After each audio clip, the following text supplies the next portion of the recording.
Hello my YouTube family.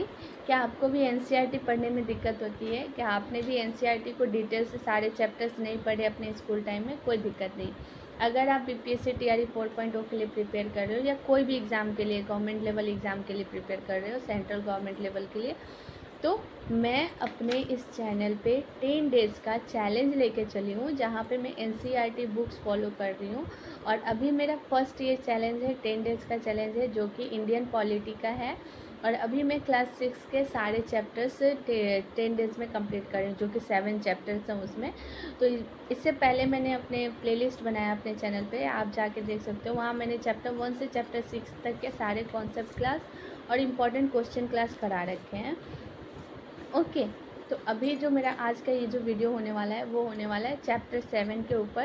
ये chapter 7 का आज कॉन्सेप्ट क्लास मैं कराने वाली हूँ। चैप्टर 7 में आज क्या है कॉन्सेप्ट में क्लास, वो हम देखने वाले हैं। ओके, सो लेट्स गो और हम देखते हैं बिना लेट किए। ओके, चैप्टर 7 का जो नाम है वो है रूरल एंड अर्बन लाइवलीहुड।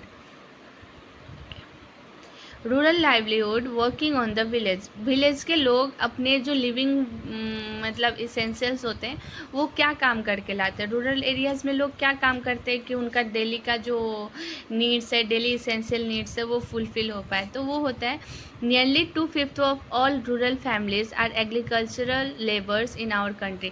हमारे जो कंट्री में जो रूरल एरियाज़ में गाँव के लोग होते हैं वो 2/5 ऑफ द पीपल क्या चीज़ पे डिपेंड है, एग्रीकल्चर पे डिपेंड है। ओके, और उसके बाद some have a small plot of land while others are landless. कुछ लोग होते हैं जिनके पास कुछ स्मॉल प्लॉट्स ऑफ लैंड है, जो कि उस लैंड में अपना एग्रीकल्चर करते हैं, क्रॉप्स उगाते हैं, खेती करते हैं। और कुछ जो होते हैं जिनके पास ज़मीन नहीं है तो वो दूसरों के खेतों में जाके काम करते हैं। डेब्ट क्या है? व्हाट इज़ डेब्ट? Farmers borrow money from money lenders to fulfill their basic needs like seed, fertilizers, etc. Sometimes farmers are unable to pay back their loans due to crop failure, which puts them in debt. The debt has been a major issue of farmer suicide.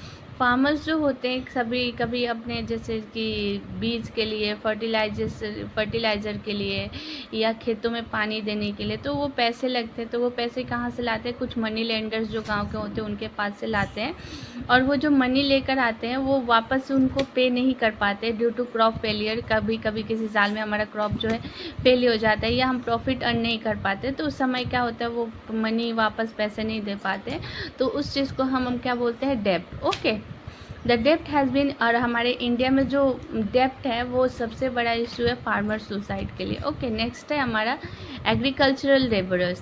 They depend on work which they do in other people field. Agriculture labours क्या है? जो labour जिनके पास अपनी खेती नहीं है, अपनी ज़मीन नहीं है, तो वो क्या करते हैं? दूसरों के ज़मीन पे, दूसरों के खेतों पे निर्भर रहते हैं काम करने के लिए। Okay, they go and work in others field for their living. 80% of farmers belong to a small group. Other occupation which they do are collection from forest, animal husbandry, dairy produce.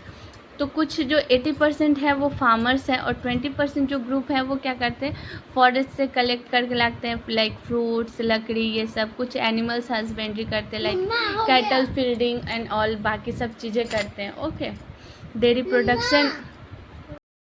फिर आता है हमारा terrace farming. The land on a hill. फिर हमारा आ रहा है terrace farming. The land on a hill slope is made into a flat plots and curved into a step. The side of each plots are raised to retain water.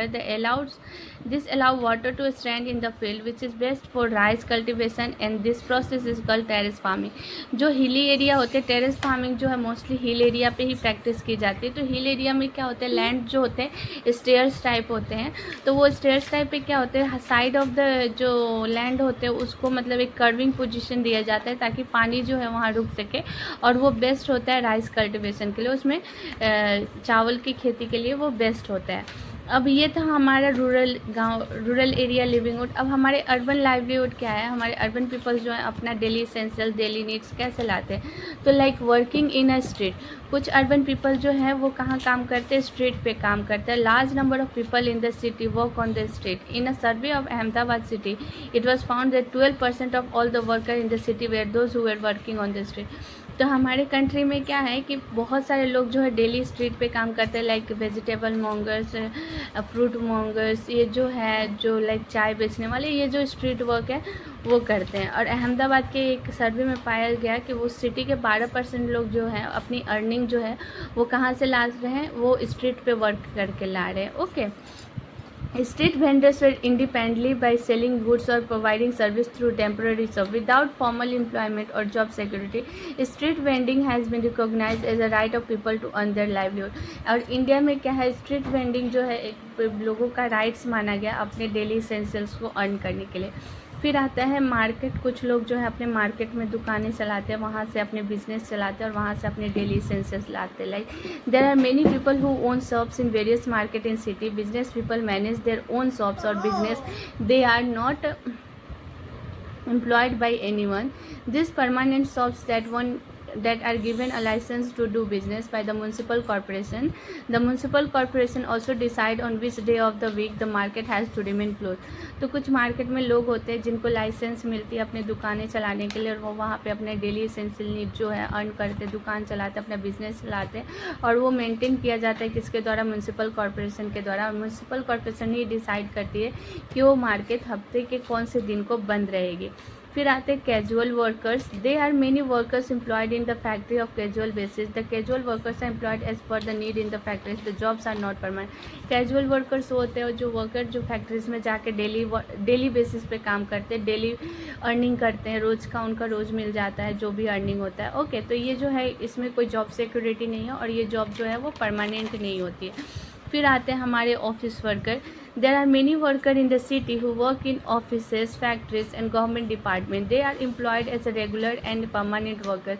They attend the same office or factory regularly and they work in identified and they get a regular salary and they get better facilities than casual worker. तो office workers वो होते हैं जो daily एक office में जाते हैं, काम करते हैं, और वो क्या है, देर वो जॉब सिक्योरिटी है वहाँ पे, और रेगुलर बेसिस पे काम करते हैं, उनको रेगुलर जाके काम करना होता है, उनको अच्छी खासी सैलरी मिलती है और अच्छी खासी फैसिलिटीज़ भी मिलती है कैजुअल वर्कर के मतलब कंपेयर में। ओके, तो ये जो था मेरा आज का चैप्टर था 7 रूरल एंड अर्बन लाइवलीहुड के ऊपर।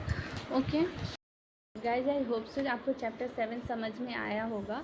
और इसी के साथ मेरा लास्ट वीडियो आने वाला है चैप्टर 7 के इंपॉर्टेंट क्वेश्चन के ऊपर। इसके बाद क्या होगा, एक मैराथन क्लास लाऊंगी इन सबको कंबाइन करके, और उसके बाद लाने वाली हूँ मैं एक टेस्ट सीरीज़, जहाँ पे मैं एक टेस्ट सीरीज़ अटेम्प्ट करूँगी और आपको दिखाऊंगी कि मुझे वहाँ पे कितने मार्क्स मिल रहे हैं। ओके, एक शॉर्ट वीडियो आएगा, वहाँ पे मैं दिखाऊंगी कि मुझे क्लास 6 के NCERT पढ़ के सारे चैप्टर, और जब मैं एक टेस्ट सीरीज़ दे रही हूँ अराउंड 200 क्वेश्चंस के, तो वहाँ पे मैं कितने सही करती हूँ और कितने गलत करती हूँ। Okay, I will show you that all.